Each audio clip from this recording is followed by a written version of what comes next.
Welcome to today's class. So today we'll be looking into some of the numericals from Newton's gravitational law. So I hope you remember the things which we studied. Okay, the force of attraction. You got the equation as equal to G m1 m2 divided by r square. So if there are two bodies of mass m1 and m2 separated by a distance r, okay, between their centers, then the attractive force they exert on each other, it is given by the equation F is equal to G m1 m2 divided by r square. So force is proportional to the product of their masses and inversely proportional to the square of the distance between their centers. Again, we also studied one more equation, that is your acceleration due to gravity related to the universal gravitational constant by the equation Gm divided by r square, where G is the universal gravitational constant, m is the mass of the earth. Okay, don't forget that m is nothing but the mass of the earth, and r the distance between their centers, and G value equal to 6.67 into 10 to the power minus 11. Right. So using all these things, let's have a look into some of the numericals today. Action between two bodies at a certain separation is 10 Newton. Okay, so think that there are two bodies, mass m1 and m2, and the distance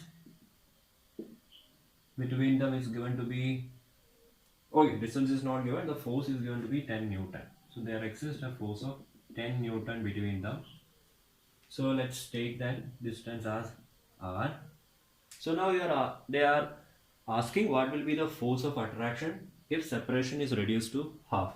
So if initially the separation was 10, okay, so if after I reduce the separation between them to 5, so what will be the force of attraction? So of course the force will be greater than 10 Newton, because as you bring the objects closer, the force of attraction it increases, right? Because as per your equation, F is inversely proportional to r square. That means if you reduce the distance between them, the force it increases. So making it half, it increases the value of force. Again, in this case, okay, the mass it remains the same. There is no change going to happen with your masses. So I'm just considering this fact. So initially, if I take Fi, initial force, as equal to 1 by r square. So after some time, let's say finally, when I considering that the distance is getting, okay, the distance between them, the separation is being half. So in that case, I will be taking 1 by r by 2 the whole square. So that will be equal to 1 divided by r square divided by 4, which will be equal to 4 into 1 by r square. So 1 by r square, it's nothing but your initial force, and the distance between them was equal to r. So finally I can write your final force as equal to 4 into force initially. The force initially it was given to be equal to 10 Newton. So now I can write 4 into 10, that will be equal to 40 Newton. So your answer will be 40 Newton. So the force it got increased by 4 times. So there has been an increase by 4. So 4 into 10, 40 Newton. So this is your initial, this is your final. So you can coming to your next question. So you are asked to calculate the gravitational force of attraction between two bodies of mass 40 kilogram and 80 kilogram separated by 15 meter. So there is a body of mass 40 kilogram and 80. So I am taking this as 80 and this as 40 kilogram. Again, they are separated by a distance of, okay, 15 meter. So this is a direct question. So you can expect questions like this. Okay, so F is equal to G m1 m2 divided by r square. So G value, you know, it is equal to 6.67 into 10 to the power minus 11 into 80. So all the units are in the uniform system of units. So 80 into 40 divided by 15 square.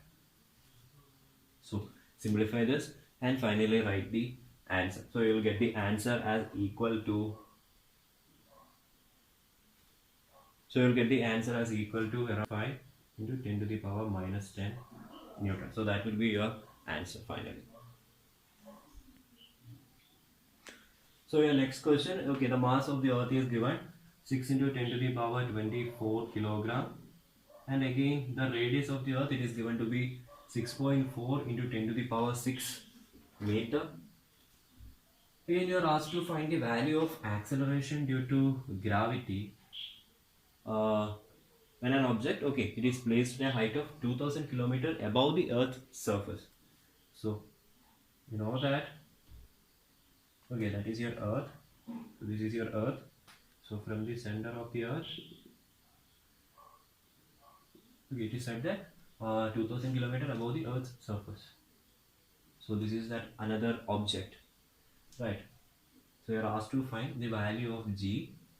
So what happens to the value of g when it is at a height of about 2000 kilometer from the surface of the earth? So that means, okay, so 2000 kilometer. So this is your, okay, so from the earth's surface the object is at a distance of 2000 kilometer, and this you know it is equal to re. Okay, so re, the radius of the earth is given. So you know that the acceleration due to gravity on the surface of the earth, so if this is the earth, yesterday we studied on the surface of the earth, it is equal to gm divided by r square, where g is the, okay, m is the mass of the earth, okay, and r, yesterday when we studied, it has the distance between, okay, the center of the earth and the object, so that was taken as r. This is nothing but equal to the radius of the earth. So here the object, it is at a distance of, okay, height of 2000 kilometer above the earth's surface. That means the distance between these two right now is re plus 2000 kilometer. So I have to take what is this r now. So r will be now equal to re plus 2000 kilometer, which is the, so that is equal to re plus the height above the earth's surface. So re, it is given in 6.4 into 10 to the power 6 meter, plus it is given in kilometer. So you need to convert this kilometer to meter first. So okay, 2 into 10 to the power 3 into, so 1 kilometer is equal to again 1000 meter. So 10 to the power 3. So that is nothing but 10 to the power 6, right? So 6.4 into 10 to the power 6 plus 2 into 10 to the power 3 plus 3. So that is 10 to the power 6. So this will now become equal to 6.4 plus 2 into 10 to the power 6. So that will be equal to 8.4 into 10 to the power 6. Now you can easily substitute the values. So that will give me is equal to 6.7 into 10 to the power minus 11 into the mass of the earth, 6 into 10 to the power 24 divided by the square of this, so re plus h, so it is equal to 8.4 into 10 to the power 6 the whole square. So on simplifying this, equal to 5.7 meter second raised to minus 2. So again, as I said in the previous classes, so as you go up, okay, like moving away from the surface of the earth, that means you are climbing away a particular height or altitude, or if you go deep, okay, from the earth's surface, the value of g, it starts to decrease. So at a distance or at a height of 2000 kilometer above the earth's surface, the value of acceleration due to gravity, you could see by how much it got reduced. So from 9.8 or from being 10, it gradually decreased to 5.7 at a height of 2000 kilometer. So coming to the next question, a body of mass 10 kilogram is taken from earth to moon. So you are taking an object of mass 10 kilogram, okay, from earth to moon, okay, from earth to moon. So if the value of g on earth is 9.8, so the value of earth on g, we know it as equal to 9.8 meter second raised to minus 2. And again on moon, I have said as equal to 1 by 6 into 9.8, and we studied that it is equal to 1.6 meter second raised to minus 2. Okay, I said 1 by 6 of 9.8, which is equal to 1.6. So don't forget these values, okay. So in the exams, if they are not given, you may have to write it yourself. So please keep in mind. So just study like 1/6 of the value on the earth. Okay, it is given already in this question, and on moon 1.6 meter second raised to minus 2. The question is you are asked to find the weight of the body on earth. So weight, I told you, it is nothing. So if there is an object of mass 10 kilogram, that means that particular body of mass 10 kilogram, it is attracted towards the earth. Okay, again the acceleration is equal to the acceleration due to gravity, the force due to gravity. So W is equal to mg. So you know F is equal to ma. So that force we call it as the weight when it is getting attracted towards the earth. And acceleration is nothing but the acceleration due to gravity. So you will get weight as equal to, so mass was given 10 into 9.8, which will be equal to 98 Newton. So your weight is equal to 98 Newton on earth. That is the first part of the question. Again the weight and mass of the body on moon. So going with mass. So your mass, will there be any change happening to the mass? No, right, because mass it remains a constant wherever it be. So if it is 10 kilogram on earth, it will be the same on the moon also. So you will get 10 kilogram. And now coming to the weight. So on moon, what is the weight of the object? So only change is that your g, replace it to 1.6. So W is equal to 10 kilogram into, so 1.6 or 9.8 divided by 6. So again you will get it as equal to 16 Newton. So you could see that the weight, it got decreased.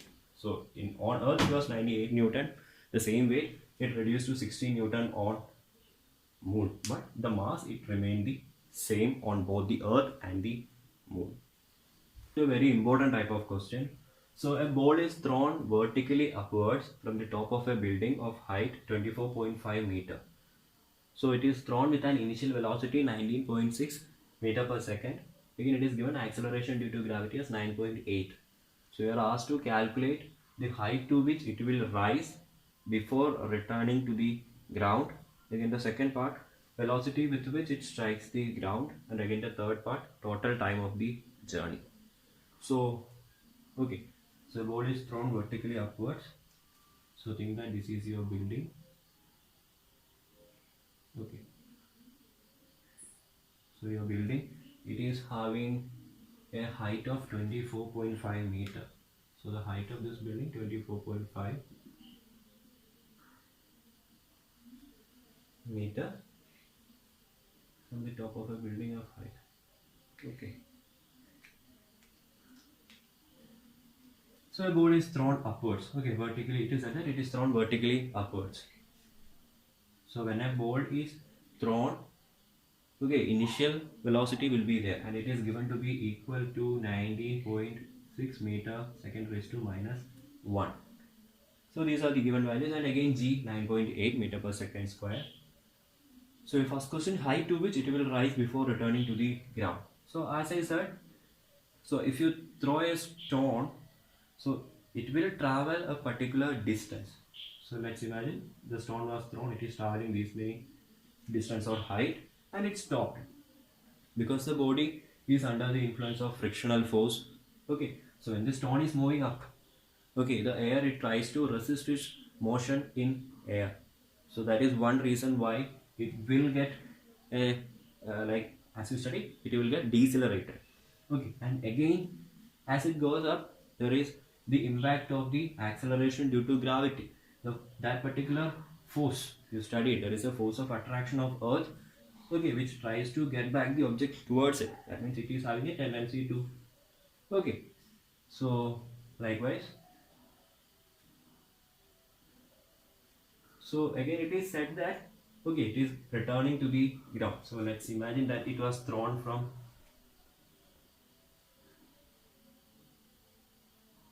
okay, something of this sort, and it is said to be falling to the ground back. So vertical, okay, there is no landing. So I am drawing it here, okay, so it went up and again it is coming back. So I am taking it here, little, okay, like this. So the height to which it will rise before returning to the ground. So they are asking, so what is that maximum height it attained? So I'm going to use the equation v square minus u square is equal to 2as. Okay. So again, this is nothing but the distance it traveled or the height.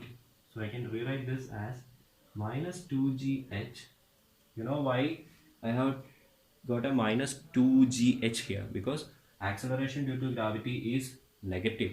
So minus g, that makes minus 2gh is equal to, so v square, so its final velocity after attaining the maximum height is 0, because it stops there and starts to fall down freely, minus 19.6 square.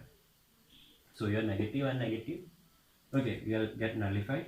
So finally you will get 2 into 9.8 divided, okay, 2 into 9.8 into h is equal to 19.6 the whole square, or your height h is equal to the height to which it travels, okay, before returning to the ground is equal to 19.6 into 19.6 divided by 9.8 into 2. So 9.8 into 2 is 19.6. So the height to which, okay, it will travel before returning to ground will be equal to 19.6 meter. So this particular height is 19.6 meter. Now the second part of the question, the velocity with which, okay, the velocity with which it strikes the ground. Now, okay, so this was thrown up. So I am considering the case where its velocity finally dropped to 0. So again I can take a different case there. So I am considering this as its initial velocity as 0. Okay. Now think that the body is only falling down. So I am taking that particular case. I am not taking the case where it was thrown upwards. It was thrown upwards, it reached a particular height, its velocity becomes 0. Now I am taking it as my initial velocity. And final velocity is the velocity by which it is going to hit the ground. So that is what I need to find here. Again I know u, I know a. Again a here is equal to plus g, which is equal to 9.8 meters second raised to minus 2, because it is falling down. So I can take it as plus g. So again you need to find velocity. So which equation I will? Can I use v is equal to u plus at? I can't use because t is an unknown here. Again can I use, again v square minus u square is equal to 2as. Can I use that particular equation? Okay, I can use that, right? Because I know v, oh sorry, I need to find v, I know u, again a I know s, the distance traveled by the stone. So the stone, it reached a height 19.6, so till here 19.6 plus the height of the building, again it is given to be 24.5. So the total distance now traveled by the stone or the ball is equal to 19.6 plus 24.5. So that will be equal to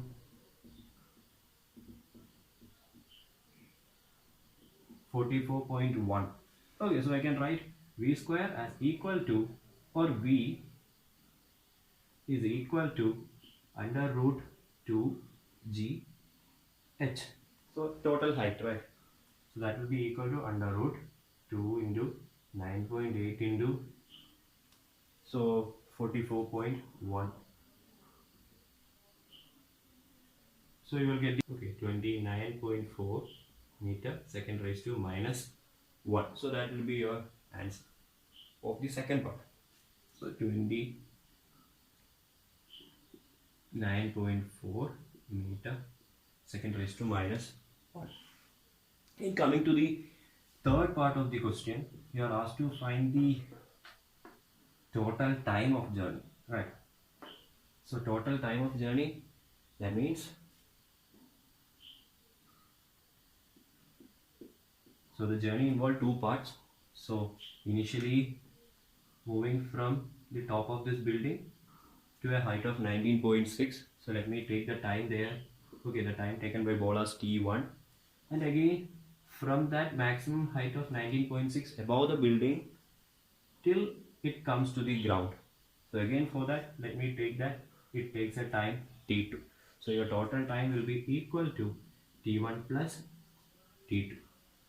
So here how can I find t? So for that I can use, okay, v is equal to u plus 80. So here v is 0, u is 19.6 minus 9.8 into t.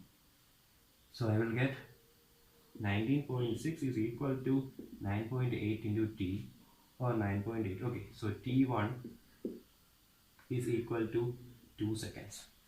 So the board, it took only 2 seconds to reach a height of 19.6 meter. Again t2, that is from a height of 19.6 meter from the top of the building to the ground. So t2, again I can use v is equal to u plus 80. Now I am taking that second case where I am taking u as equal to 0 because the body is falling freely, and v, just now I got it as equal to 29.4. Again it is falling down, so now a is equal to plus g. So 9.8 into t. So from here t2, because I have taken it as t2, right? So I will get t2, right? So t2 will be equal to 29.4 divided by 9.8. So 9.8 into 2 was 19.6. Okay, so you'll get it as equal to 3 seconds, right? Yeah, so t2 as equal to 3. So your total time t1 plus t2, that is 2 plus 3. So that will be equal to 5 seconds. So you got the time 5 seconds. So again the total time of the journey 5 seconds. So a pebble is thrown vertically upwards with a speed of 20 meters second raised to minus 1. So how high will it be after 2 seconds? Again this question it is given in, again on page number 81. Okay, page number. So this question it is given on page number 81, question number 14. Okay, question number 14 it is. So a pebble is thrown vertically upwards. So you are throwing something upwards. That means when you are throwing something upwards, it have an initial velocity. So again it is given that it is moving with a speed 20 meter second raised to minus 1. Again you are asked, so if you are throwing the stone up, so it reaches here. So you know, if a stone, if you are throwing it up, will it go into this space or will it cover a very larger distance? Alright. So after some time, you know, there are forces of friction, and again the earth, it tries to attract, like get this object back to it. That means the earth is attracting this particular object because of its weight. That is what we have studied in the previous classes, right? So the stone, it can't go much further. So again it will travel a particular height h, let's say, or distance, after which it stops. So again, how high will it be after 2 seconds? So your question is how high it will be after 2 seconds. So I can take t as equal to 2 seconds. So I can say that, okay, if this stone, if it is stopping at a particular height, I can take its v as equal to 0. But here they haven't provided us with any conditions like that. Okay, they are simply asking us how high it will go in, okay, after it is thrown. So after 2 seconds. So maybe it might have climbed maximum height. So we have to use the equation s is equal to ut plus half at square.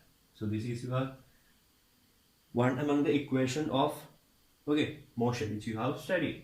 So here s was the distance traveled, that is nothing but the height h traveled. So h is equal to, u is given to be 20 into 2. So the time, okay, it will be after 2 seconds. So time is 2 plus half into. So again acceleration. So it is being thrown. So your a, it is equal to minus g. So I told you, whenever you are throwing a body upwards, your acceleration due to gravity will be negative. And if something is getting dropped or is falling, freely falling, or in all those cases, your a will be equal to plus g. Here, since it is being thrown upwards, you are taking it as negative. So minus g. So into minus 9.8. So I am taking the value for the simplification purpose. Nothing has been given here. So we are free to take G as equal to 10 here. Okay, so I am taking it as 10 here into minus 10 into t square.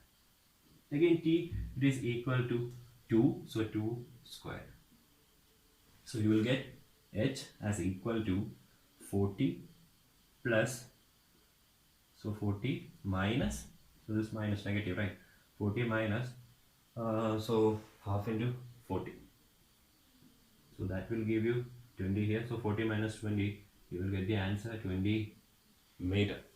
So how high will it be after 2 seconds? That is given by the equation. So equation S is equal to ut plus half at square, which will finally gives us h is equal to 20 meter. And knowing this, okay, distance or height as 20 meter, now you can find the initial velocity. Again, it is not, sorry, the final velocity. Again, in the question it is not asked. Again, if you want, you can find it. Right, again, you can use the equation. You know you need to know what is v. Either you can use v square minus u square is equal to 2as. Okay, or can we use the equation v is equal to u plus at? Again, u is known, a and t is known. You can find the final velocity if you want. Okay, fine. So in the next class, we will be looking into the next chapter, that is the heat, okay, heat, temperature and energy. So I think out of this heat, temperature and energy, you are having different units there. So as per your reduced syllabus, I think you only need to focus on heat and temperature, the various energy resources, then about its conservation and all those things has been deleted.